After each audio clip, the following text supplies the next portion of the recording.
ප්‍රශ්න අංක 31 සිට 57 ප්‍රශ්න වලට කෙටි පිළිතුරු තිරිමත ලියන්න. 31. ආයතනයේ කළමනාකරන ගිණුම්කරණයේ කාර්යභාරයට අදාළව පහත කුමන ප්‍රකාශය සත්‍ය හෝ අසත්‍ය බව දක්වන්නේ? කියන්නේ කළමනාකරන ගිණුම්කරණයට අදාළව. ඔබ එහෙනම් මේ ප්‍රශ්නයට පිළිතුරු සැපීම සඳහා ඔබට කළමනාකරන ගිණුම්කරණය කියන්නේ කුමක්ද? ඒකේ අරමුණ අන්න ඒ වගේ දේවල් පිළිබඳව අවබෝධයක් තිබෙන්න ඕන. එය ආයතනයක කළමනාකරුවන්ට තීරණ ගැනීම සඳහා තොරතුරු සපයයි. ඔව්, කළමනාකරන ගිණුම්කරණයෙන් තොරතුරු සපයන්නේ ආයතනයේ කළමනාකරුවන්ට නැත්නම් ආයතනයේ අභ්‍යන්තර පාර්ශවයන්ට තීරණ ගැනීමට අවශ්‍ය කරන තොරතුරු වෙන සත්‍යයි. B. ඒ ආයතනයක් පිළිබඳ අතීත සහ අනාගත තොරතුරු සපයයි. ඔව්, කළමනාකරන ගිණුම්කරණයෙන් අතීත තොරතුරු සපයන්නත් පුළුවන්, අනාගත තොරතුරු සපයන්නත් පුළුවන්. එන එක සත්‍යයි. C. එය ගිණුම් කරන ප්‍රමිත මගින් නියම කරන ලද තොරතුරු සපයයි. කළමනාකරන ගිණුම්කරණය කියුවම අපි දන්නවා කළමනාකරන ගිණුම්කරන තොරතුරු හදන්න අපි ගිණුම් කරන ප්‍රමිත භාවිතා කරන්නේ නැහැ. එහෙනම් කළමනාකරන ගිණුම් කරන තොරතුරු වලට ගිණුම් කරන ප්‍රමිත පදනම් කර ගැනීම සිදු කරන්නේ නැහැ. අපි ගිණුම් කරන ප්‍රමිත පදනම් කරගන්නේ මූල්‍ය ගිණුම් වාර්තා පිළියෙල කරද්දී. එහෙනම් C අසත්‍ය ප්‍රකාශයක්. D. ඒ ආයතනයක් පිළිබඳ ඇල්මක් දක්වන සියලු පාර්ශවයන්ට ඔවුන්ගේ ඉල්ලීමත් තොරතුරු සපයයි. සියලු පාර්ශවයන් කියන්නේ බාහිර පාර්ශවයන්ත් ඉන්නවනේ. බාහිර පාර්ශවයන්ට කළමනාකරන ගිණුම්කරණයෙන් තොරතුරු සපයන්නේ නැහැ. එහෙනම් ඒක අසත්‍ය ප්‍රකාශයක්. 32. රුපියල් 500ක මුදලක් ආයෝජනය කරමින් 2014 4/1 දින සුමුදු විසින් ව්‍යාපාරයක් ආරම්භ කරන ලදී. වර්ෂය තුළදී 200ක් වටිනා ජය පිටපත් යන්ත්‍රයක් ව්‍යාපාරය ලබා දුන් අතර ව්‍යාපාරයෙන් 50000ක් ගැන ලෙස ලබා ගන්නා ලදී. 2015 3.30 දින අවසන් වර්ෂයේදී ව්‍යාපාර 120ක ලාභයක් ද උපයන ලදී. ඊළඟට කියනවා අයන්න 2015 3.30 දිනට ව්‍යාපාරයේ හිමිකම වැඩි වීමට දායක වන අයිටම දෙකක් වටිනාකම සහිතව සඳහන් කරන්න. එහෙනම් මේ කියන්නේ ව්‍යාපාර අයිතිකරු හිමිකම් වැඩි වෙන මොනවද බලපාන්නේ කියලා. ඔබ මතක තබා ගත යුතුයි ව්‍යාපාරික අයිතිකරුගේ හිමිකමට බලපාන අයිටම් මොනවද තියෙන්නේ? ශුද්ධ ලාභය, අමතර ප්‍රාග්ධන යෙදවීම, ගැනීලි. ඊට අමතර වෙන්න පුළුවන් මොනවද? ප්‍රත්‍යාගන ලාභ, අලාභ. එතකොට හිමිකම් වැඩි වීමට මුදලක් ආයෝජනය කරමු. එහෙනම් ආයෝජනය කරපු මුදල රුපියල් 500ක මුදලක් ආයෝජනය කිරීම හිමිකම් වැඩි වෙන්න හේතුවක් වෙනවා. 200ක් වන්න ජය පිටපත් යන්ත්‍රයක් ව්‍යාපාරය ලබා දුන්න අතර එතකොට අයිතිකරුන්ගේ ව්යාපාරයට යන්ත්‍රයක් ලබා දෙන්නේ. එතකොට මොකද්ද දිත්ත සටහන? යන්ත්‍ර ගිණුම හර ව්‍යාපාර අයිතිකරුගේ ප්‍රාග්ධන ගිණුම බැරෙන අපිට එකක් ලියන්න පුළුවන්. රුපියල් ලක්ෂ 2ක් වටිනා ජය පිටපත් යන්ත්‍රයක් ව්‍යාපාරයට යෙදවීම. ඊළඟට 50000ක් ගැන්ලි. අපි දන්නවා ව්‍යාපාරයක් ගැන්ලි කරොත් එම අයිතිකරුගේ හිමිකම් මොනවා වෙනවද? අඩු වෙනවා. එහෙනම් මේක අපිට ලියන්න බෑ. ඊළඟට ලාභයක් ඉපෙව්වා. ව්‍යාපාරයක් ලාභයක් උපයනවා කියන්නේ ව්‍යාපාරයේ අයිතිකරුගේ ප්‍රාග්ධනය වැඩි වෙනවා. එහෙනම් අපිට තුනක්ම ලියන්න පුළුවන්. නමුත් විභාගෙට ලියන්න ඕන ඔබ ඒ තුනෙන් ඕනම දෙකක්. 2015 3.30 දිනට ව්‍යාපාරයේ ශුද්ධවත්කම් කොපමණද? ශුද්ධවත්කම් අපි හදමු. ප්‍රශ්න අංක 32 ආයනට අහනවා ශුද්ධවත්කම්. ඒක කොහොමද හදන්නේ? 500ක් මුදලක් ආයෝජනය කරන්නේ. එහෙනම් ආයෝජනය කරා 500ක්. ඊළඟට 200ක් වන ජය පිටපන්තයක් යන්ත්‍රයක් යොදවම ඒ 200න් හිමිකම වැඩි වෙනවා. 50ක් ගැන්ලි කරාම හිමිකම අඩු වෙනවා 50. ශුද්ධ ලාභය 120ක් තිබෙම ශුද්ධ ලාභය ගන්න වෙනවා. එහෙනම් මේ ටික එකතු තමයි 2015 3.30 වෙනිදා ව්‍යාපාරයේ ශුද්ධවත්කම් වෙන්නේ. එතකොට මෙතන 70යි 70 270යි 270 කියන්නේ 770යි. එතකොට ශුද්ධවත්කම් 770.3යි. හරි. ප්‍රශ්න අංක 33. පහත මූලික පොත්වලට අදාළ මූලාශ්‍ර ලියවිලි සඳහන් කරන්න. මූලාශ්‍ර ලියවිලි පදනම් කරගෙන තමයි ව්‍යාපාරයක උපයෝගී පොත්වල සටහන් කරන්නේ. මූලික සටහන් පොත්වලට සමාන වචනයක් තමයි උපයෝගී සටහන් පොත් කියලා කියන්නේ. උපයෝගී සටහන් පොත්වල මොනවද කරන්නේ? ගනුදෙනුවක් අපි දින අනුපිළිවෙලට සටහන් කරනවා. ඒකට අපේ ගනුදෙනුවේ විස්තරය උපයෝගී පොතෙන් බලා ගන්න පුළුවන්. ගනුදෙනුවක් උපයෝගී පොත්වල සටහන් කරාන් පස්සේ තමයි කොහෙට පිටපත් කරන්නේද? ලෙජර් ගිණුම් වලට පිටපත් කිරීමක් සිදු කරනුයේ. විකුණුම් ජර්නලය එනම් මූලාශ්‍ර ලියවිල්ල, විකුණුම් ඉන්වොයිසිය, පොදු ජර්නලය, ජර්නල් වවුචරය, මුදල් ගෙවීම් ජර්නලය, වවුචරය, ආපසු යවුම් ජර්නලය, හර පත. දේපළ පිහිටා උපකරණ වලට අදාළව පොදු ජර්නලයේ සටහන් කරනු ලබන ගනුදෙනු හෝ සිද්ධි වර්ග 4ක් සඳහන් කරන්න. අපෙන් විශේෂයෙන් අහනවා අපිට කියලාම තියෙනවා මොකට අදාළවද? දේපළ පිහිටා උපකරණ වලට අදාළව. හරි. දේපළ පිහිටා උපකරණ වලට අදාළව මොනවද පොදු ජර්නලයේ දාන සටහන්? ස්ථාවර වත්කම්. ඒ කියන්නේ අපිට කියනවා දේපල පිළියෙත හා උපකරණ ණයට ගැනීම.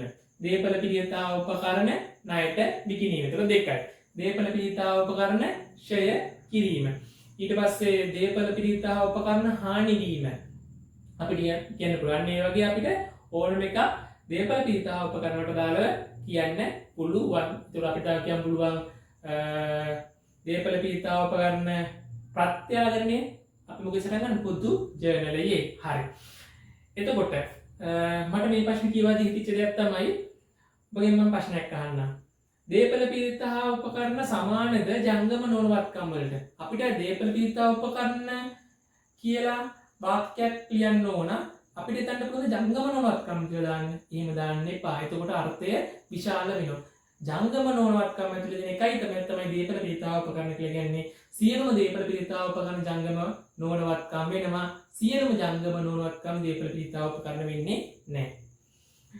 ව්‍යාපාරයක 25/3/31 දිනට බැංකු ගිණුමේ ශේෂය එහි බැංකු ප්‍රකාශනයේ ශේෂයට වඩා වැඩි විය. එතකොට බැංකු ගිණුමේ ශේෂය බැංකු ප්‍රකාශනයේ ශේෂය බැංකු ගිණුමේ ශේෂය බැංකු ප්‍රකාශනයේ ශේෂයට වඩා වැඩි වුණාලු. එහෙනම් මේක 100යි නම් මේක කීයද? 120යි. එතකොට අපෙන් අහනවා ඒකට හේතු මොනවද කියලා. අපි වැරදි වර්ග අපිට ලියන්න බෑ. ඒකෙන් නැත්නම් සමහරක් ළමයි ලියනවා බැංකුවේ වරදක් ලියයි බැංකු ප්‍රකාශනයේ වරදක් ලියන්නේ. ඒක නිසා තමයි වැරදි වර්ග ලියන්න එපා කියලා කියන්නේ. එතකොට අපි බලමු මොකද්ද කියලා. බැංකු ගිණුමේ ශේෂය වඩා බැංකු ප්‍රකාශනයේ ශේෂය වැඩි. ඔබට එකක් ලියන්න පුළුවන් නේ සස්තුම් ප්‍රකාශ ලියන චෙක්පත් වර්ග දෙකෙන් එකක්. මොන චෙක්පත් වර්ග දෙක? උපලબ્ධ නොවු චෙක්පත් සහ ඉදිරිපත් නොවු චෙක්පත්. හරි. ඔබ සංශෝධිත බැංකු ගිණුමෙන් පටන් ගත්තොත් මොන චෙක්ද එකතු කරන්නේ? ඉදිරිපත් නොවු චෙක්. අඩු කරන්නේ මොන චෙක්ද? උපලબ્ධ නොවු චෙක්. හරි. එතකොට ඔබ මෙතන ලියන්නේ ඉදිරිපත් නොවු චෙක්ද උපලબ્ධ නොවු චෙක්ද? එතකොට ඒ චෙක් අපි මෙතන ලියන චෙක් එක මොකක් කර එක? ඒ චෙක් එකෙන් මොකක්ද වෙලා තියෙන්න ඕන? බැංකු ගිණුමේ ශේෂය බැංකු ප්‍රකාශනයේ ශේෂයට වඩා මොනවා වෙලා තියෙන්න ඕනද? වැඩි වෙලා තියෙන්න ඕන. එහෙනම් අපි සස්තුම් ප්‍රකාශයක මොනවා කරපු එකද මෙතන ලියන්න ඕන? අඩු කරපු එක. හිතන්නකෝ අපි මෙතන බැංකු ගිණුමේ ශේෂය පටන් ගත්තා. මෙතන බැංකු ප්‍රකාශනයේ ශේෂයෙන් එනවා. නම් 20 ගුණා කරන්න මෙතන අඩු කරන්න ඕන. එහෙනම් අඩු කරන්න හේතුන් චෙක්පත් වර්ගය මොකද්ද? උපලબ્ධ නොවු චෙක්. හරි. තා පොඩ්ඩක් හිතුවොත් එහෙම උපලબ્ධ නොවු චෙක්පත් කියන්නේ කාගේ සටහන් කරලා කාගේ සටහන් කිරීමට බැරි වෙච්ච චෙක්ද? අපේ ව්‍යාපාරයේ කියන්නේ බැංකු ගිණුමේ සටහන් වෙලා තියෙනවා මොන පැත්තේද? අර පැත්තේ. එහෙනම් තැන්පත් කිරීමක් වශයෙන්. නමුත් බැංකු ප්‍රකාශයට තාම තැන්පත් කිරීම ගිහිල්ලා නැහැ. එකතු වෙලා නැහැ. එහෙනම් කවුරු වැඩිද? බැංකු ගිණුම වැඩි. එහෙනම් මොකද්ද පළවෙනි එක? අපිට ලියන්න පුළුවන් තැන්පත් කරන නමුත් උපලબ્ධ නොවු චෙක්. හරි. ඊට පස්සේ ලියන්න පුළුවන් දැන් බැංකු ප්‍රකාශනයේ අඩු මගහැරීමක් ලියන්න පුළුවන්. ඒ මගහැරීම මොකක් වෙන්න ඕනද? බැංකු ප්‍රකාශනයේ අඩු වෙලා තියෙන්න ඕන. නමුත් අපි තාම අඩු කරගෙන නැහැ. මොනවද? බැංකු ගාස්තු, ස්ථාවර නියෝග මත ගෙවීම, අන්න ඒ වගේ අපි සටහන් නොකරපු දේවල් අපිට ලියන්න පුළුවන්. අපි සටහන් නොකර බැංකුව කරපු ගෙවීමක්. එතකොට මොකද වෙලා තියෙන්නේ? බැංකු ප්‍රකාශනයේ ශේෂය අපිට වඩා මොනවා වෙන්න ඕනද? අඩු වෙලා තියෙන්න ඕනේ. අපි ලියන්න පුළුවන් බැංකු ගාස්තු, ස්ථාවර නියෝග මත ගෙවීම. 36 ලාභ ලැබීමේ පරමාර්ථයකින් තොර සංවිධානයක ලැබීම හා ගෙවීම ගිණුම ආදායම් වියදම් ගිණුම අතර වෙනස පහත කරුණු මත පදනම්ව සඳහන් කරන්න. පිළිල කිරීමේ අරමුණ ලැබීම හා ගෙවීම ගිණුම පිළිල කරන්නේ ඇයි? මුදල් ශේෂය දැන ගැනීමට. ආදායම් හා වියදම් ගිණුම පිළිල කරන්නේ ඇයි? අපි සාමාන්‍යයෙන් කියන්නේ ආදායම් ප්‍රකාශ කරන ලාභදායීත්වය දැනගන්න. ආදායම් හා වියදම් ගිණුමක් හදන්නේ ඇයි? අතිරික්තය හෝ පූර්ණතාවය දැන ගැනීමට. පිළියෙල කිරීමේ පදනම ලැබීම හා ගෙවීම ගිණුම් පිළියෙල කරන්නේ මුදල් පදනමට. ආදායම් හා වියදම් ගිණුම් පිළියෙල කරන්නේ උපජිත පදනමට. 37 සීමිත අහමත් පොදු සමාගමේ විස්තීර්ණ ආදායම් ප්‍රකාශනයේ A B C හා D යන අක්ෂර වලින් දක්වා ඇති පහත තොරතුරු ඉදිරිපත් කිරීමට අදාළ වන ඉරුම් කර සංකල්පය සඳහන් කරන්න. අපි නම ලියන මොන සංකල්පය වදනම් කරගෙන? ව්‍යාපාර ඒකක සංකල්පය. ඊළඟ දිනෙන් අවසන් වර්ෂයේ ආදායම් ප්‍රකාශනය කියලා කියන්නේ කාලච්ඡේද සංකල්පය. අපි කාලච්ඡේදය කඩලා ගිණුම් හදන නිසා. රුපියල් 1000 අපි රුපියල් හරි රුපියල් 1000 හරි ඩොලර් හරි මොකක් හරි අපි කරන්සි එකක් අපි කියන්නේ මොකක් හරි මුදල් ලේඛයක් අපි ලියන්නේ මොන සංකල්පය පදනම් කරගෙනද? මූල්‍ය මිනුම් සංකල්පය පදනම් කරගෙන. එතකොට C එකට මූල්‍ය මිනුම් සංකල්පය. D කියන්නේ අයභාරය විකුණුම් පිළිවෙල දෙකම අල්ලලා තමයි D දාලා තියෙන්නේ. ඒ කියන්නේ ආදායමක් හඳුනාගත්තොත් ඊට අදාළ වියදමද හඳුනාගත යුතුයි. මොකද සංකල්පය? ගැලපුම් සංකල්පය. 38 ශ්‍රී ලංකාව තුළ අනුගමනය කරන මූල්‍ය වාර්තාකරණයේ සංකල්පනාත්මක රාමුවට අනුව වගකීමක ලක්ෂණ 3 සඳහන් කරන්න. ඔබ මේවා කටපාඩම් කරලා තියාගන්න ඕන. ඔබගේ පේපරේට අනිවාර්යයෙන්ම සහතික කරලා කියන්න පුළුවන් සංකල්පනාත්මක රාමුවෙන් ප්‍රශ්නයක් එන එක එනවාමයි. එහෙනම් ඔබ සංකල්පනාත්මක රාමුව පාඩම A to Z ඔබ කටපාඩම් කර තිබිය යුතුයි. හරි. සංකල්පනාත්මක රාමුවට අනුව වගකීමක ලක්ෂණ 3ක් අහනවා. එකක් තමයි අතීත ගණිතක ප්‍රතිඵලයක් ලෙස ඇති වෙන්න ඕන. අනාගත ආර්ථික ප්‍රතිලාභ සහිත සම්පත් ව්‍යාපාරයෙන් පිටතට ගලා යාමක් අපේක්ෂා කරන්න ඕන. ව්‍යාපාරයට ඇති වර්තමාන බැඳීමක්. 39 ඔබට තොරතුරු දීලා අහනවා ප්‍රාථමික පිළිවෙලයි නිෂ්පාදන පිළිවෙලයි. අපි එනම් හදමු ප්‍රාථමික පිළිවෙලයි නිෂ්පාදන පිළිවෙලයි. හරි. මුලින්ම ප්‍රාථමික පිළිවෙල නිෂ්පාදන අපි නිෂ්පාදන කියමු හදමු. අමුතු අපි ගැනුම් අපිට දීලා තියෙනවා නම් ගැනුම් කීයක්ද? 500ක්. එහෙනම් ගැනුම් කියලා 500යි. ඍජු වේතන කොච්චරක් තියෙනවද? 200යි. අපි තෝගේ පස්සේ ගලපමු. හරි. ඊළඟට මේක ආරම්භ කරපු ව්‍යාපාරයක් වසර මුල එනම් මොන තෝගයක් නැද්ද? ආරම්භක තෝගයක් නැහැ. ඊළඟ අවසන් තෝගයක් අඩු කරමු. ඒක මෙතනින් අඩු වෙන්න ඕන. අපි දැනට MCQ එකක් නිසා මෙතනින් අඩු කරමු. අවසාන තෝගයේ අවසාන අමුද්‍රව්‍ය තෝගයේ C යයි. ඒතකොට අවසාන අමුද්‍රව්‍ය තෝගය මොනවා කරන්න ඕනද? වරහන් කරන්න ඕනේ. ඊළඟට නොනිමි ප්‍රාථමික පිළිවෙලට අගය කරලා දෙන නොනිමි තමුණා කරන්න ඕනද? අග නොනිමි නම් අපි සාමාන්‍යයෙන් අවසන් තෝගය යන විදිහටම තමයි නොනිමි යන්නේ. අවසාන නොනිමි නම් ප්‍රාථමික පිළිවෙලට නම් ඒකත් මොනවා කරන්න ඕනද? අඩු කරන්න ඕන. මතක තියාගන්න නොනිමි යන්නේ සාමාන්‍ය අවසන් තෝගයක් යන විදිහටමයි. මුල නොනිමි එකතු කරනවා අග නොනිමි අඩු කරනවා. ඒක හරි ලේසි. ඊළඟට ඒ තුන එකතු කරාම නම් ප්‍රාථමික පිළිවෙල එන්න ඕන. මෙතන 250ක් අඩු වෙනවා. 200න් 250ක් අඩු වෙනවා. 50ක් අඩු වෙන උඩ තියෙන උත්තරේ. එහෙනම් කීයද ප්‍රාථමික පිළිවෙල? 450යි. ප්‍රාථමික පිළිවෙල. ප්‍රාථමික පිළිවෙලට එකතු කරනවා නිෂ්පාදන පොදු කාර්ය පිළිවෙල. නිෂ්පාදන පොදු කාර්ය පිළිවෙල ගාණ කීයද දෙනවා? 450ක් දීලා තියෙනවා. ඒක 450 කියන්නේ කීයද? 900. කියන්නේ මොකද්ද? නිෂ්පාදන පිළිවෙල. එහෙනම් ප්‍රාථමික පිළිවෙල 450 කොයි නිෂ්පාදන පිළිවෙලට 900 කොයි දාලා තියෙන්න ඕන. ඒක තමයි නිවැරදි පිළිතුර. ප්‍රශ්න අංක 40. හවුල් ව්‍යාපාරයේ මූලිකත්ව ප්‍රකාශනයේ හිමිකමකට ඉදිරිපත් කළ ප්‍රායිතම දෙකක් සඳහන් කරන්න. ජංගම ගිණුමේ ශේෂයයි ප්‍රාර්ථනා ගිණුමේ ශේෂයයි. 41. ලාභ සමසම බෙදා ගැනීම පවත්වාගෙන ලබන අශායන සහ කුශායනගේ හවුල් ව්‍යාපාරයේ පහත් තොරතුරු බැඳී. ජංගම ගිණුමේ ශේෂ දීලා තියෙනවා. අගයි මුලයි දීලා තියෙන්නේ. හවුල් ව්‍යාපාර ගිවිසුමට අනුව අශායන 150 වාර්ෂික වටුපට හිමිකම් ලබනවලු. වර්ෂය තුළදී අශායන සහ කුශායන විසින් ගැනලි කරලා තියෙනවා. හවුල් ව්‍යාපාරයේ ලාභය අහනවා. ලාභ කොටස අහනවා. හරි. එතකොට අපිට මේක හදන්න පුළුවන් මොන ගිණුමක් ගහලාද? ජංගම ගිණුමක් ගහලා. එහෙනම් අපි ජංගම ගිණුමක් පූල් කරගමු. අපිට ඒක හරිය ලේසියෙන් හදන්න පුළුවන්. කී දෙනෙක් ඉන්නවද? දෙන්නයි ඉන්නේ. එතකොට අපි දෙන්නේ එක්ක ජංගම ගිණුමක් ගහගමු. හරි. තුරාශාන් කුෂාන්. තෝදින් හවුල් කරුවන් දෙදෙනා අශාන් සහ කුෂාන්. අශාන් කුෂාන්. හරි අපි දහස් වලින් හදමු. ආරම්භක ශේෂය දාගමු. ජංගම ගිණුම පැටලෙයි. හරියට ශේෂ බලන්න. ශේෂය කීයක් තිබ්බද? 500යි 300යි. 500යි 300යි. තුලනයකන් රූල් කරනවා. තුලනයකන් රූල් කරලා අවසාන ශේෂය දාගන්නවා. අවසාන ශේෂය කීයද? 750යි 450යි. මෙතන 750යි මෙතන 450යි. හවුල් ව්‍යාපාරයේ ගිවිසුමට අනුව අශායන 150ක වාර්ෂික වැටුපට හිමිකම් ලබන වැටුප. වැටුප කීයද? 150යි කවුද? අශායන. හරි. අනිත් එක්කෙනාට නැහැ. ඊට පස්සේ වර්ෂය තුලදී අශායන සහ කුෂායන පිළිවෙලින් ගැනලි කරලා දෙනවා. ගැනලි නම් මොනවා කරනවද? හර කරනවා. ගැනලි කියලා 100ක් සහ 50ක්. හරිනේ. ඊළඟ මේක අමතර මොනවද? බැලපැත්තෙන් ඉන්න ඕන ලාභ කොටස්. උඩ හරි ලීසි. අපිට තුලනය කරාම නිකම්ම උත්තරේ එනවා. එතකොට බැලපැත්ත එකතු ගාම 850යි. මෙයාගේ එකතු ගත්තාම පස්සේ 500යි. අපි ඒ වරන් යම් බැලපැත්තට. අපි හර පැත්ත එකතු මුලින්ම ගත්තා. ඊට පස්සේ මෙතන කීයක් එනවද? ලාභ කොටස් කියලා 200කුයි. මෙතන කීයක් එනවද? 650යි නම් 200යි 650 නම් 200ක් නම් 850යි 300 200ක් එකතු කරාම 500යි. හරි.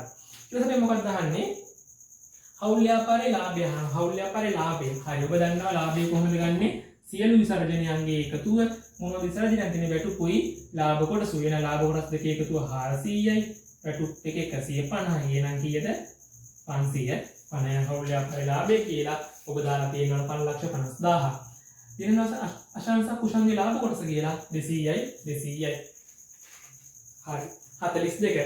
සමාගම 2015 3 වෙනි අවසන් වර්ෂයේදී කොටසක් රුපියල් 20 සාමාන්‍ය කොටස් 200ක් නිකුත් කරන ලදී. එන කොටස් විභජනය. කොටස් නිකුත් කිරීම. මුළු මුදල සමග කොටස් 300ක් සඳහා අයදුම්පත් ලැබෙනවා. ඔබ දන්නවා අපි දැන් පොදු සමාගම ලයිස්තුගත පොදු සමාගමකට කොටස් නිකුත් කරන්න පුළුවන්. පොදු මහජනතාවෙන් ඒතර පොදු මහජනතාවට කොටස් සඳහා අයදුම් කරන්න පුළුවන්.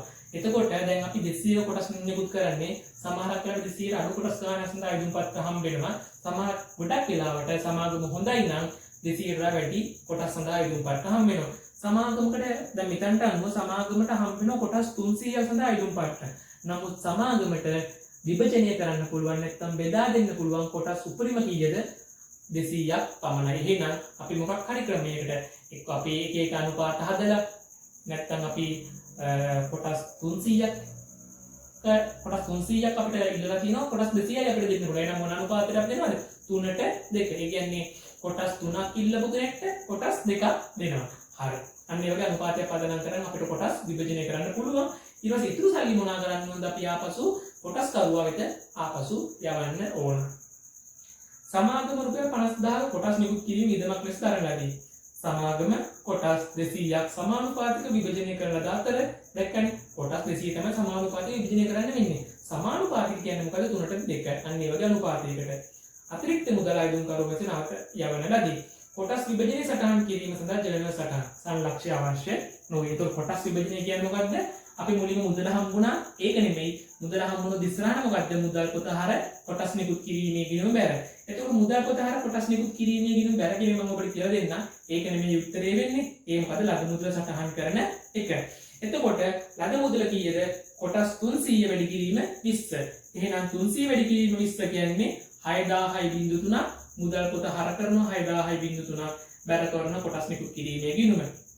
ඊට පස්සේ අපි ප්‍රතික්ෂේප කරලා යවන්න ඕන කොටස් කීයක්ද? කොටස් ලක්ෂය. ලක්ෂ වැඩි කිරීම 20. ඒ කියන්නේ 2000ක් ප්‍රතික්ෂේප කරලා යවනවා. මොකද දිස්ස සටහන මුදල් පොත බැර කොටස් නිකුත් කිරීමේ ගිණුම හර. හරියට මේ දෙක අපි කරලා.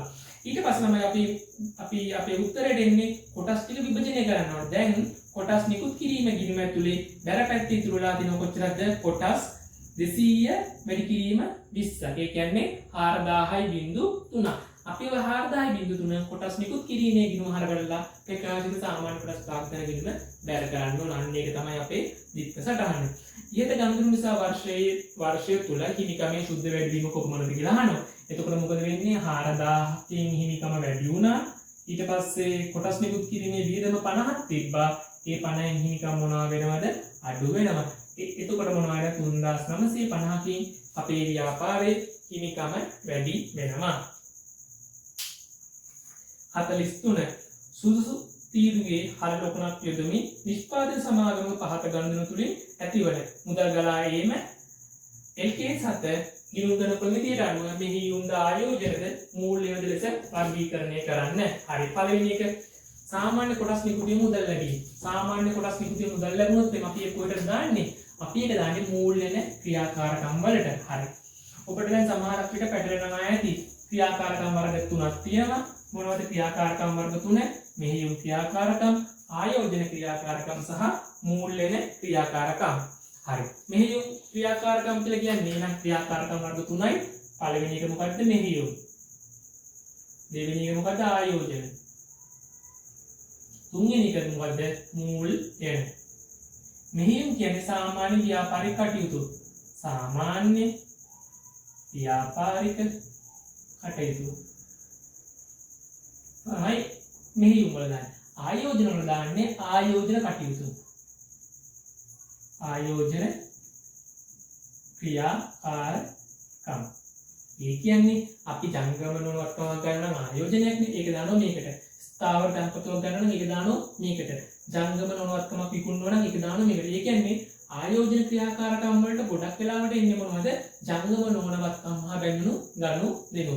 ස්ථාවරත්කම් දී ගැනීම, ස්ථාවරත්කම් විකිණීම, ඊට පස්සේ ස්ථාවරත්කම් වලින් හම්බෙන ආදායම්, ස්ථාවරත්කම දාන්න ආයෝජන ක්‍රියාකාරකම් වලට නම් ස්ථාවරත්කමෙන් හම්බෙන ආදායම කොහෙද දාන්න ඕනද? මෙතනට දාන්න ඕන.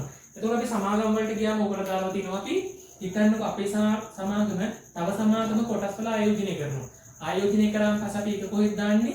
ආයෝජන ක්‍රියාකාරකම් වල.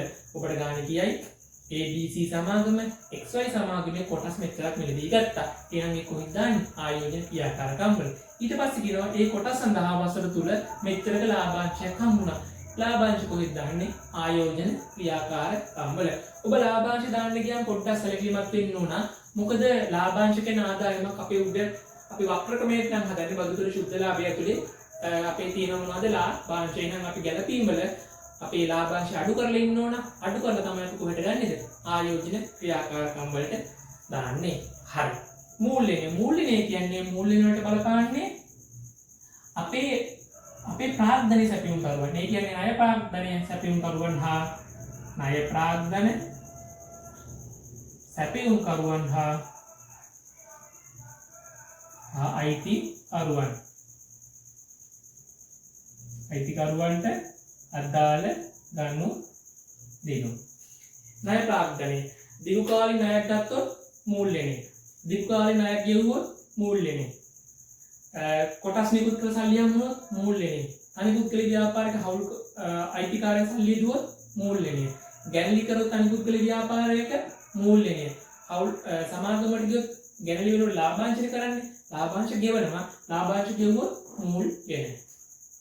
මතක තියාගන්න ලාභාංශ හම්බුනොත් ආයෝජන ක්‍රියාකාරකම, ලාභාංශ ගෙවුවොත් මූල්‍යන ක්‍රියාකාරකම. ඊට පස්සේ පැටර්න් එක තමයි ණය පොලි. ණය පොලි අපි සාමාන්‍ය වර්ගීකරණය කරන්නේ මේ හියු ක්‍රියාකාරකම් යටතේ. අපි හිතන්නේ මෙතන දාන්න ඕන කියලා මෙතනත් අපිට දාන්න පුළුවන්. නමුත් අපි සාමාන්‍ය වර්ගීකරණය කරනවා කොහෙද? මේ හියු ක්‍රියාකාරකම් යටතේ. අන්න ඒක තමයි අපේ නිර්වචනය අපිට වෙනස් වෙන්නේ.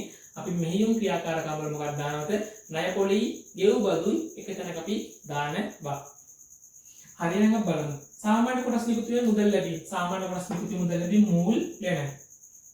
වෙළඳ නායකයන්ගේ මුදල් ලැබීම මෙහියුම් සාමාන්‍ය ව්‍යාපාරික කටයුත්ත නිසා. මෝටර රථයක් විකිණීමේ මුදල් ලැබීම මම ඔබට කිව්වා මොන ක්‍රියාකාරකමද? ආයෝජන ක්‍රියාකාරකම. ස්ථාවර තැන්පතුවක් මත පොලි ලැබීම ආයෝජන ක්‍රියාකාරකම. LKS 8 ගිණුම් කරන ප්‍රතිපත්ති ඇස්තමේන්තු වෙනස්වීම හා වැරදි ප්‍රමිතියට අනුව සමාගමක පහර දැක්වෙන අවස්ථාවන් ගිණුම් කරන ඇස්තමේන්තු වෙනස් වීමක් නිරූපණය කරයිද නැද්ද යන සඳහන් කරන්න. ඔබ දැනගත යුතු ගිණුම් කරන ප්‍රතිපත්තියක් කියන්නේ මොකක්ද? ගිණුම් කරන ඇස්තමේන්තුවක් කියන්නේ මොකක්ද? ප්‍රතිපත්තියක් කියන්නේ අපේ ව්‍යාපාරයේ අධ්‍යක්ෂක මණ්ඩලය විසින් අනුමත කරලා තියෙන අපි කොහොමද ගිණුම්ගත කිරීම සිදු කරන්නේ. එතකොට අපි දිගටම අනුගමනය කරන ක්‍රමය ගිණුම් කරන ක්‍රමවේදයක්. ගිණුම් කරන ප්‍රතිපත්ති වල උදාහරණ කියනවා නම් අපි සරල මාර්ග ක්‍රමයට ෂෙයා කරන එක, අපි තොග ආගරණය සඳහා අයිටම් ක්‍රමයේද කාණ්ඩ ක්‍රමයේද යොදාගන්නේ, තොග ආගරණය සඳහා FIFO ක්‍රමයේද WAC ක්‍රමයේද යොදාගන්නේ, ව්‍යාපාරය ෂෙයා කරනවා කියන එක, ඊට පස්සේ ව්‍යාපාරය ගිණුම් කරන ප්‍රමිතිය අනුගමනය කරනවා. අනිවා ප්‍රතිපත්ති අපි සාමාන්‍යයෙන් කරන දෙයක්.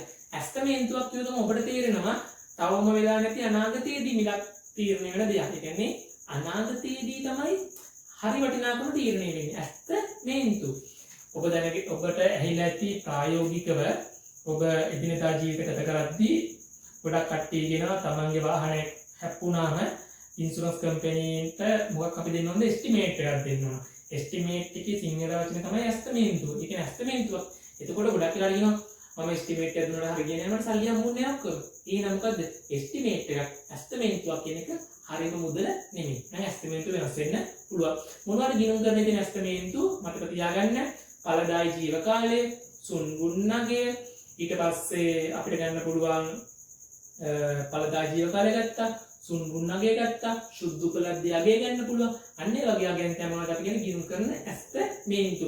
ඒ වගේ නිශ්චිත වටිනාකමක් නෙමෙයි අපි හිතාගත්ත වටිනාකම. හරි.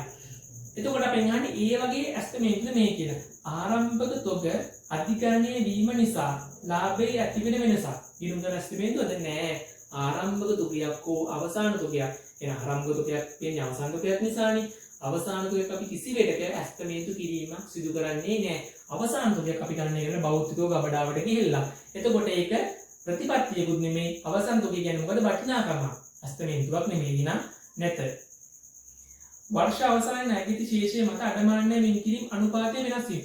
අඩමාන්න වෙන් කිරීමේ අනුපාතය වෙනසක් කියන්නේ මොකද? ඇස්තමේන්තුව. මොකද අඩමාන්න වෙන් කිරීම අනුපාතය කියන එක මොකද අපිට ඒක වෙනස් වෙනවා. අපි හරිම වටිනාකම දන්නේ. අපි අඩමාන ණය වශයෙන් හිතලා වෙන් කිරීමක් සිදු කරන බැවින්. තොග taxේද කිරීමේ ක්‍රමය FIFO සිට බරත සාමාන්‍ය ක්‍රමයට වෙනස් වීම. මොකද ප්‍රතිපත්තිය. ගොඩනැගිලි වල ජීව කාලය කියන්නේ මොකද? ඇස්තමේන්තුව. 45-46ට පොලි ආවරණ අනුපාතය අහනවා මුළුවත්කම් මත ප්‍රතිලාභ අනුපාතය අහනවා. එහෙනම් 45 අපි බලමු. අපෙන් අහන්නේ පොලි ආවරණ අනුපාතය. නම් පොලි ආවරණ අනුපාතය. පොලි ආවරණ අනුපාතය ඔබ මේ සූත්‍ර දැනගෙන දැන්නම පාඩම් කරලා තියෙන්න ඕන. බදු පෙරලාභය දන්න පොලිය බෙදනවා මොකෙන්ද? පොලියෙන්. හරි. එතකොට බදු පෙර ලාභය ගන්න. බදු පෙර ලාභය කියන්නේ බදු පෙර ලාභය නෙමෙයි. ලාභය කියන්නේ බදු පසු ලාභය. එහෙනම් බදු පසු ලාභයට මොනවද එකතු කරන්න ඕනද? ආදායම් බදු වියදම. එතකොට බදු පෙර ලාභය කීයක් එනවද? 600ක් එනවා. පොලි වියදම කීයක් එනවද? 150. එන උඩත් 150, යටත් 150. ඒ කියන්නේ කීයද? මෙතන 250, 750යි. 750 බෙදීම 150 කියන්නේ කීයද? 5යි. 5 කියන්නේ මොකද්ද? වාර 5යි. පොලි ආවරණ අනුපාතේ වාර 5යි. මොකද්ද මේ වාර 5න් කියන්නේ? අපේ ලාභයෙන් අපිට කී වාරයක් පොලි ගෙවන්න පුළුවන්ද? 5 පාරක් පොලි ගෙවන්න පුළුවන්. ඒ කියන්නේ අපේ ලාභයෙන් අපි තනිකරම පොලි ගෙවුවොත් අපිට කී පාරක් ගෙවන්න පුළුවන්ද? 5 පාරක් ගෙවන්න පුළුවන්. එතකොට මේ අනුපාතයේ වැඩි වෙන එකද හොඳ අඩු වෙන එකද? ඒ කියන්නේ 5 7 වෙන එකද හොඳ? 5 1 2 වෙන එකද? වැඩි වෙන එක හොඳයි. වැඩි වෙනවා කියලා කියන්නේ මොකද්ද? අපේ ලාභයෙන් අපිට පොලිය ගොඩක් ගෙවන්න පුළුවන්. ඒ කියන්නේ අපි ණය ප්‍රාග්ධන කරුවන්ට බය වෙන්න ඕනේ නැහැ. අපේ කම්පැනි ශක්තිමත් කම්පැනියක් තමයි පොලි ආවරණ අනුපාතය වැඩි වෙන්න අපිට කියන්න පුළුවන්. මොකද අපිට පොලිය ගෙවන එක ප්‍රශ්නයක්ම නැහැ. හිතන්නකො පොලි ආවරණ අනුපාතය එකකට වඩා අඩු ගන්නක් කියන්නේ කියලා. ගණන් ගන්නම ඕනේ නැහැ. පොලියක් කියන්නේ පොඩිම දෙයක් ඒ ආයතනයේට. හරි. ඊළඟට අහනවා මුළුවත්කම් මත ප්‍රතිලාභ අනුපාතය. මුළුවත්කම් මත ප්‍රතිලාභ අනුපාතය ගන්න සමීකරණය මොකක්ද? මුළුවත්කම් උඩ මොකක් අපි දානවද? බදු පෙර ලාභය දන පොලි. යයින මුළුවත්කම් මත ප්‍රතිලාභ අනුපාතය කොහොමද එන්නේ? බදු පෙර ලාභය දන පොලිය බෙදීම මුළුවත්කම්. බදු පෙර ලාභය කීයක් ආවද? 600ක් ආවා. බදු පෙර ලාභය දන පොලිය කියන්නේ 150යි. උඩ මේකේ මේකේ සමානයි. බෙදීම මුළුවත්කම්. මුළුවත්කම් කීයක් තියෙනවද? 7500යි. වැඩි කිරීම 100. එතකොට 750යි 7500 කියන්නේ 100ට කීයද? 110යි. මේකෙන් කියන්නේ මොකද්ද? මුළුවත්කම් උඩ මුළුවත්කම් වලට දාන ප්‍රතිලාභය කොච්චරද කියලා බලන්න. මුළුවත්කම් කියන්නේ ව්‍යාපාරේ වත්කම්නේ. වත්කම් මූල්‍යණය කරපු මාර්ග කීයක් තියෙනවද? දෙකක් තියෙනවා. ණය ප්‍රාග්ධන කරුණුයි හිමිකම් ප්‍රාග්ධන කරුණුයි. එතකොට මුළුවත්කම් වලට දාන ප්‍රතිලාභය උඩ දෙන්න ඕන නම් අපි කිව්වා වත්කම් මූල්‍යණය කරේ දෙකයි ආකාරනේ. ණය ප්‍රාග්ධන කරුවන් සහ හිමිකම් ප්‍රාග්ධන කරුවන්. එහෙනම් මේ දෙකේම ප්‍රතිලාභය අඩු වෙන්නේ නැති ලාභය අපි ගන්න ඕන. ඒ කියන්නේ උඩට එන ලාභය ඇතුලේ පොඩි අඩුලා තියෙන්නත් බෑ. අපි අයිතිකරුවන්ට කියපු ලාභාංශ අඩුලා තියෙන්නත් බෑ. අපි දන්නවා ලාභයක් ඇතුලේ අපි කොහොමද ලාභාංශ කිව්වම අඩු කරන්නේ නැහැ. එහෙනම් පොලිය විතරයි අඩුලා තියෙන්නේ. පොලිය අපි ආපසු මොනවා කරන්න ඕනද? එකතු කරන්න ඕන. එතකොට මොකද්ද හැදෙන්නේ උඩ? වත්කම් වලට අදාළව ප්‍රතිලාභය. ඒතර වත්කම් වලට අදාළව කීයක ප්‍රතිලාභයක් තියෙනවද? මේ ගානේ 750ක ප්‍රතිලාභයක් තියෙනවා. ඒ කියන්නේ අපේ මුළු වත්කම් වලට 110ක ප්‍රතිලාභයක් හම්බ වෙනවා. ඕකෙන් කියන්නේ නෑ 110ක් අයිතිකරුවන්ට හම්බ වෙනවා කියලා. ඔතනින් කියන්නේ මොකද්ද? අයිතිකරුවන්ටයි ණය ප්‍රාග්ධන කරුණුයි දෙගොල්ලන්ගෙන්ම අපි ගත්ත සල්ලි වලට අපිට කීයක ප්‍රතිලාභයක් හම්බ වෙනවද? 110ක ප්‍රතිලාභයක් හම්බ වෙනවා. අපිට ඕක දැකලා කියන්න පුළුවන් ව්‍යාපාරයේ වත්කම් නිසි පරිදි මේගොල්ලෝ කාර්යක්ෂමව හැසුරුවාලුවද කියන එක අපිට කියන්න පුළුවන්. 110ක් මේගොල්ලෝ වත්කම් වලට 110ක් ජෙනරේට් කරලා තියෙනවා. උත්පාදනය කරලා තියෙනවා ප්‍රතිලාභ කියන එක. හරි. පාසුන්ද ගණනය කරන්න කියලා අපිට දෙනවා අයන්නේ හිමිකම්. හිමිකම් අහනවා. කවදාටද? 2015 3:31 දිනට. එහෙනම් හිමිකම් හොයමු. එතකොට සාමාන්‍ය කොටස් ප්‍රාග්ධන කීයක් තියෙනවද? 1800යි. නම් ඒක අපි ගන්නවා. ඊළඟ රඳවාගත් පිපියුම් අපි ගන්න ඕන. වසර මුල රඳවාගත් පිපියුම් තියෙනවා 2500ක්. ඒ 2500 වසරේ ලාභය එකතු කරන්න ඕන. වසරේ ලාභය කීයද? 500යි. ඊට පස්සේ ලාභාංශ ගෙවලා තියෙනවා. ඒක අඩු කරන්න ඕන. සාමාන්‍ය කොටස් වල තුල ලාභාංශ ගෙවීම 300යි. ඔබ රඳවාගත් ලාභ ගිණුමක් ගහුවනම් මේ තුනම ගහලා ඔබගේ රඳවාගත් ලාභය ඉන්න ඕන. මෙතන 200යි 2700ක් එකතු කරන්න ඕන. හරි. එතකොට ඒ දෙක විතරයි අපිට තියෙන්නේ. ඒ ටික එකතු කරාම හරිය 2700යි කියන්නේ 3500යි 4500යි. එහෙනම් හිමිකම කීයද? 4500යි. ඊළඟට අහනවා ආයන්නේ ණය අනුපාතය. ආයන්න මම මෙතන හදන්න.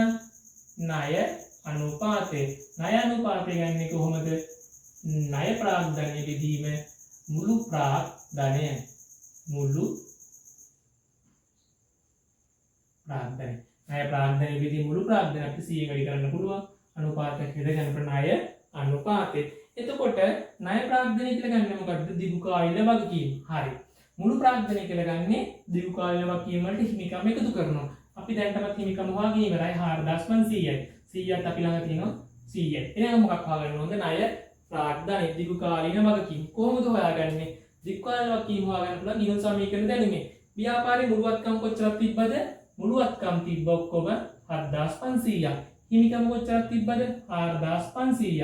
එතකොට වත්කම් සමානයි ප්‍රාග්ධනය දෙන වගකීම්නේ. එහෙනම් 4500 අඩු කරාම 3000ක් වෙනව මොනවද? මුළු වගකීම්. හරි. එතකොට බලමු අපි මුළු වගකීම් වලින් අපිට ගන්න පුළුවන් වෙයිද දිගු කාලීන වගකීම් කියලා? බෑ. මොකද මුළු වගකීම් කියන්නේ දිගු කාලීන වගකීමුයි දිගු කාලීන නොවන ජංගම වගකීමුයි එකතුව. අපිට මේක ජංගම වගකීම් දීලා නැහැ. ඒ නිසා අපි දිගු කාලීන අපි මේ ඔක්කොම හිතනවා දිගු කාලීන වගකීම් කියලා. එහෙනම් මෙතන කීයද? 3000යි. මෙතන කීයද? 3000යි. එහෙනම් 3000 බෙදීම 7500 වැඩි කිරීම 100. එතන බෙදුවාන් පස්සේ බිංදු දෙකට බිංදු දෙක කැපෙනවා. 25ට 3යි 3යි 25ට 4යි 3ට 1යි.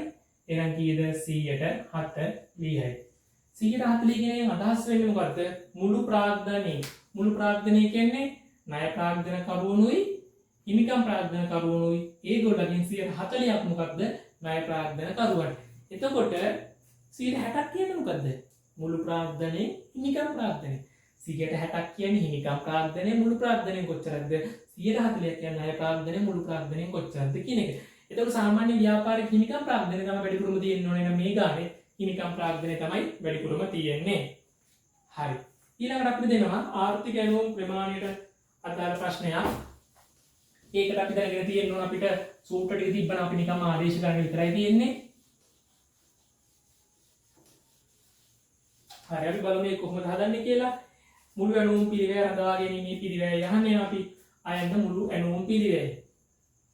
ඇණවුම් පිළිවෙල. මුළු ඇණවුම් පිළිවෙල කොහොමද හොයන්නේ අපි අපිට ඒකට සූත්‍රයක් තියෙනවා. D බෙදීම EO Q වැඩි කිරීම CO. ඒ කියන්නේ මොකද? D කියන්නේ වාර්ෂික ඉල්ලුම, EOQ කියන්නේ ආර්ථික ඇණවුම් ප්‍රමාණය, වැඩි කිරීම CO කියන්නේ අපේ cost of ordering. ඒ කියන්නේ ඕඩර් එකක් කිරීමට යන පිරිවැය. ඇණවුමක පිරිවැය. හරි. එතකොට අපිට ආර්ථික ඇණවුම් ප්‍රමාණය ඒකක 200යි. හරි. වාර්ෂික ඉල්ලුම අවුරුද්දක ඉල්ලුම හරි. ඇණවුමක් කිරීමේ පිරිවැය ඇණවුමකට 250යි නම් හරිනේ. එතකොට බිංදු දෙකට බිංදු දෙක කැපුවා, දෙක කැපුවා 4යි 40යි. බිංදු 2යි 25ක් අතර 100යි නම් කීයද? 1000යි. ඇණවුම් පිළිවෙල මොකෙන් දෙන්න ඕන? රුපියල් වලින්. ඊළඟට අහනවා මුළු රඳවා ගැනීමේ පිළිවෙල කියන්නේ තබා ගැනීමේ පිළිවෙල. තබා ගැනීමේ පිළිවෙල ගන්නේ කොහොමද? දෙකකින් එකයි. EOQ වැඩි කිරීම CH භාගයයි. ඒ කියන්නේ අපි උපකල්පනය කරන අවුරුද්දක කාලයක් EOQ වලින් භාගයක තුග තියෙනවා කියලා. දෙකෙන් එකයි EOQ. EOQ කීයක් තිබ්බද? 200යි. CH කීයද? තොග ඒකකයක් අවුරුද්දක කාලයක් තබා ගැනීමේ පිළිවෙල ඒකකයකට 100යි. එතකොට කීයද? මෙතනත් 100 වෙනවා. 100 වැඩි කිරීම 100 කියන්නේ කීයද? 100යි 1000යි. දැන් මෙතන 10 වෙන්න වෙනවා. එතකොට 40යි 40 කියන්නේ බිංදු 2යි 4ක් ඉස්සෝ 10000යි නම් කියද රුපියල් 10000යි 10000යි. මොකද ඇණවුම් කිරීමේ පිළිවෙලයි තබා ගැනීමේ පිළිවෙල මොනවා වෙන්න ඕනද? මුළු සමාන වෙන්න ඕන. ආර්ථික ඇණුම් ප්‍රමාණයක් නම් අපි මිලදී ගන්න. මොකද මම කිව්වේ ආර්ථික ඇණුම් ප්‍රමාණයක් මිලදී ගන්න අවස්ථාවක ඇණුම් පිරිවැයයි තබා ගැනීමේ පිළියම මොනවා වෙන්නද සමාන විය යුතුයි. 48 ප්‍රශ්න අංක 48. ඇඟලුම්කම් හලක යන්ත්‍ර ක්‍රියාකරණයකට රුපියල් 50ක් ගෙවනවලු පැයකට. සෑම අතිකාල පැයකටම 60ක් ගෙවනවලු. සතියකට සාමාන්‍යයෙන් වැඩ කරන්නේ පැය 40යි. නමුත් එයා වැඩ කරලා තියෙනවා පැය 45. 2005 මාර්තු මාසය සඳහා යන්ත්‍ර ක්‍රියාකරුගේ මුළු වේතනය අහනවා. මුළු වේතනය එයා පැය කීයක් වැඩ කරාද? පැය 45ක් වැඩ කරා. එතකොට පැය 40කට ගෙවන්නේ මූලික වැටුපනේ. පැයකට කීයක්ද? 50යි. පැය 40යි පැයකට 50යි නම් කීයද? 0.2යි 20යි 2000යි. අතිකාල කොච්චරද? අතිකාල පැය 5යි. මොකද 45 නම් 40 වෙනකම් අතිකාල පැයකට කීයක් ගෙවනවද? 60ක් ගෙවනවා. එහෙනම් එතන කීයද? 300යි. එහෙනම් එයාට ගෙවන මුළු වැටුප කීයද? 2300යි. ආයන්න යන්ත්‍ර ක්‍රියාකාරකගේ වේතනය තුළ අඩංගු ඍජු පිළිවෙල. මතක තියාගන්න ඍජු පිළිවෙල හයුවොත් එහෙම අපි අපේ මූලික පිළිවෙල 2000යි. නමුත් අතිකාල පිළිවෙල ගත්ත 5 වැඩි කරන්නත් උන කීයද? 56යි. එතකොට 2250.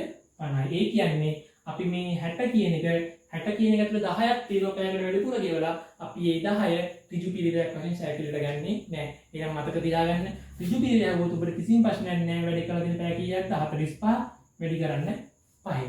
ඒ කියන්නේ වැඩි කරන්න 50යි. ඒ කියන්නේ පැයකට ගෙවන මූලික වැටුපේ. අතිකාල පැය සැලකිලිට ගන්න එපා. අතිකාල පැයක වැටුප ඒ කියන්නේ අතිකාල දීවනාව සැලකිලිට ගන්න එපා. අතිකාල පැය සැලකිලිට ගන්නවා ඍජු පිළිවෙල හදද්දී සැලකිලිට ගන්නේ මොන අනුපාතය යටතේද? පැයක සාමාන්‍ය අනුපාතය යටතේ. එහෙනම් අපි 48ක් හැදුවා. එහෙනම් 49. ප්‍රශ්න අංක 49. තනි භාණ්ඩයක් නිෂ්පාදනයකට සමාගම වල පහතුරුතුරු දීලා තියෙනවා. අපි අහන්නේ ඒකක දායකය. ඒකක දායකය නම් අපි හොයමු. ඒකක දායකය. කොහොමද ගන්නෙ? ඒකක විකුණුම් මිලෙන් ඒකක විචල්්‍ය පිළිවෙල අඩු කරලා. හරි. එතකොට අපිට කියලා තියෙනවා විකුණුම් ඒකක විචල්්‍ය පිළිවෙල දීලා තියෙනවා. ඒකක විකුණුම් සහ පරිපාලන පිළිවෙල දීලා තියෙනවා 20යි. නිෂ්පාදන දීලා තියෙනවා 40. ඒ කියන්නේ නිෂ්පාදන විචල්්‍ය පිළිවෙලයි නිෂ්පාදන නොවන විචල්්‍ය පිළිවෙල දීලා තියෙනවා. නිෂ්පාදන විචල්්‍ය පිළිවෙල කීයද? 40යි. නිෂ්පාදන නොවන විචල්්‍ය පිළිවෙල කීයද? 20යි. ස්ථාවර පිළිවෙල දීලා දෙනවා එහෙම. සමාගම මේක 5000ක් නිෂ්පාදනය කර විකුණන ලද අතර එම ක්‍රියාකාරකම් මට්ටමේදී 180ක ලාභයක් උපයන ලදී. හරි. එතකොට අපි එහෙනම් අපිට දැන් තියෙනවා විචල්්‍ය පිළිවෙල තියෙනවා. මේ පාඩමේදී ඔබ දැනගත යුතුයි විචල්්‍ය පිළිවෙල කියලා කිව්වොත් එහෙම නිෂ්පාදන නොවනයි දෙකම ගන්න ඕන විචල්්‍ය වෙනවා. ස්ථාවරයි ස්ථාවර නොවන දෙකම ගන්න ඕන ස්ථාවර පිළිවෙල ගද්දි. අපි නිෂ්පාදන නොවන කියන එක මෙතනදී අපි හිතන්නේ නැහැ. අපිට දෙකම අවශ්‍ය නිසා. හරි. එතකොට අපිට ගානේ දායකයෝ හොයාගන්න ඒකක විකුණුම් මිලක් දීලා නැහැ. නමුත් එක තැනක් කියනවා අපිට ඒකක 5000ක් හදලා විකුණද්දී කීයක ලාභයක් ලබනවද සමාගම? 180ක ලාභයක් උපයනවා කියලා කිව්වා. හරි. එතකොට අපි දන්න සමීකරණයක් තියෙනවා යම් අපිට රුපියල් 1,80,000ක ලාභයක් ලැබීම සඳහා කළ යුතු විකුණුම් මේකට. කොහොමද වෙන්නේ? ස්ථාවර පිළිවෙල දන 1,80,000 බෙදනවා ඒකක දායකය මොකක් වෙනවද? ඒකක 5000 එනවා. එහෙනම් අපි සමීකරණය ලියමු. එහෙනම් කොහොමද සමීකරණය එන්නේ? රුපියල් 1,80,000ක ලාභයක් ඉපැයීමට කළ යුතු විකුණුම් ඒක සමානයි මොකක්ද සූත්‍රය? ස්ථාවර පිළිවෙල ධන ලාභය කියන්නේ 1,80,000යි බෙදනවා ඒකක දායකයෙන්. හරියට අපි මේකට ආදේශ කරමු. එහෙනම් මෙතනින් ඒකක සංඛ්‍යාව කියලා අපිට කිව්ව එක 5000කදී තමයි මේ ලාභයක් කියන්නේ. එහෙනම් ඒක 5000යි. ඊට පස්සේ බැලුවා ලාභය 1,80,000යිනේ. ඒක 1,80,000යි. හරි. ස්ථාවර පිළිවෙල කීයද? 1,20,000යි 1,50,000යි කියන දෙකේම එකතුව එයන් කීයද? 2,70,000යි. ඒක දායක x කියලා දාමු. ඒක දායක මේ පැත්ත යනවා x සමානයි. එතකොට මේ දෙක එකතු කරලා මේකෙන් බෙදනවා. 270යි 180යි කියන්නේ 350යි 450යි. එතකොට මොකක්ද වෙන්නේ? 450 බෙදීම 5 කියන්නේ කීයද? 90,000යි. එතකොට 90යි ඒකක දායකය කීයද? 90යි. එතකොට 450 බිඳුව 3 බෙදීම 5000 කියන්නේ එක දායකයේ රුපියල් 90යි. එහෙනම් අපි පළවෙනි උත්තරේ හෙව්වා. එක දායකයේ කියන්නේ කීයද? 90යි. ඊළඟට ඒකකයේ විකුණුම් මිල අහනවා. ඒකකයේ විකුණුම් මිල හොයමු. එහෙනම් කොහොමද ඒකේ විකුණුම් මිල හොයන්නේ? අපෙන් අහන්නේ විකුණුම් මිල. විකුණුම් මිල. එතකොට අපි ළඟ දායකයේ තියෙනවනේ. දායකයේ කීයද? 90යි. අපි දන්නවා දායකයේ කොහොමද එන්නේ? විකුණුම් මිලෙන් අඩු කරනවා විචල්්‍ය පිරි වැය. විකුණුම් මිල x අපි දන්නේ නැහැ. දායකයේ දන්නවා 90යි. විචල්්‍ය පිරි අපි දන්නවා දෙකම එකතු කරන්න ඕනේ 60යි. ඒක මතක තියාගන්න. ඍණ 60 මේ පැත්තෙන් ධන 60 වෙනවා. යම් කිරි 150යි. ඒකකයේ විකුණුම් මිල රුපියල් 150යි.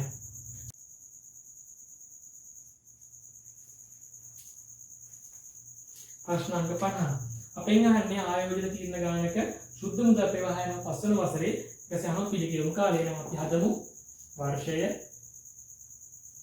වාර්ෂික මුදල් ප්‍රවාහය හරි. එහෙනම් අපිට තියෙන 0යි 1 ඉඳන් 4 වෙනකන් සමානව තමයි යන්නේ 5 වෙනි අවුරුද්දයි. එහෙනම් පළවෙනි අවුරුද්ද මොකද වෙන්නේ? අපෙන් 1000ක් එළියට යනවා. ඊට පස්සේ 300 ගුණනගයක් තියෙනවා නම් පස්සේ නැවත 300ක් අපිට හම්බ වෙනවා. ඊළඟට 120ක වාර්ෂික 130ක වාර්ෂික මුදල් වාර්ෂික ලාභයක් ඉපීමට අපේක්ෂා කරනවා. ඒතුළු මෙතනට කීයක් හම්බ වෙනවද? 130ක්. ඊට පස්සේ ලාභයට මොනවද එකතු කරන්න? ෂෙයා එකතු කරන්න ඕන. ෂෙයා ගන්නේ කොහොමද? 10න් 300ක් අඩු කරන ගුණනගය 700ක්. 705න් බෙදෙනවා. 705න් බෙදුවම කීයක් එනවද? 120ක් එනවා. මොකද මේ යන්ත්‍රය අවුරුදු කීයක් භාවිතා කරනවද? අවුරුදු 5ක් භාවිතා කිරීමට අපේක්ෂා කරනවා. හරි. එතකොට මෙතන එනවා 1000යි මෙතන කීයද 250යි ඊට පස්සේ ඊට අමතරව මෙතනට කීයක් එකතු කරන්න ඕනද 250ක් එකතු කරන්න ඕන. අයියේ පස්වන වසරේදී අපිට මුදල් හම්බ වෙන නිසා එහෙනම් මෙතන කීයද 1000යි මෙතන කීයද 550යි. එහෙනම් අයන උත්තරේ පස්වන වර්ෂයේ සුද්ධ මුදල් ප්‍රවාහය කීයද 550යි. ඊළඟට අහන පිළිගියුම් කාලය. පිළිගියුම් කාලය කොහොමද ගන්නෙ? සෑම වසරකම සුද්ධ මුදල් ප්‍රවාහය සමාන නම් පිළිගියුම් කාලයේ ආයෝජනය අපිට කීයක් කවර කරගන්න තියෙනවද? 1000ක්. අපිට කවුරුතර කීයක් හම්බ වෙනවද? 250 කියන අවුරුදු කීයද? 4යි. අනිවාර්යයෙන් වසර කියලා ලියන්න. මොකද වසර 4කින් තමයි මේ ව්‍යාපෘතියේ මුදල් ටික කවර් වෙන්නේ. පිළිගියුම් කාලය කියන එක අපි සාමාන්‍ය ව්‍යාපෘතියක් ඇගීමේදී භාවිතා කරනවා. නමුත් ඊට වඩා අපි පිළිගියුම් කාලය බලලා අපි අනිවාර්යෙන් බලන්න ඕන මොකද සුද්ධ වර්තමානාදී. මොකද මේකේ තියෙන දුර්වලතාවය මේකෙදි මුදලේ වර්තමානාදී. ඒ කියන්නේ මුදල අද කොච්චරක් වටිනවද කියන සැලකිලියට ගන්නේ නැහැ. ඒක නිසා මොන ක්‍රමයට යන්න ඕනද? සුද්ධ වර්තමානාදී ක්‍රමයට යා යුතුයි.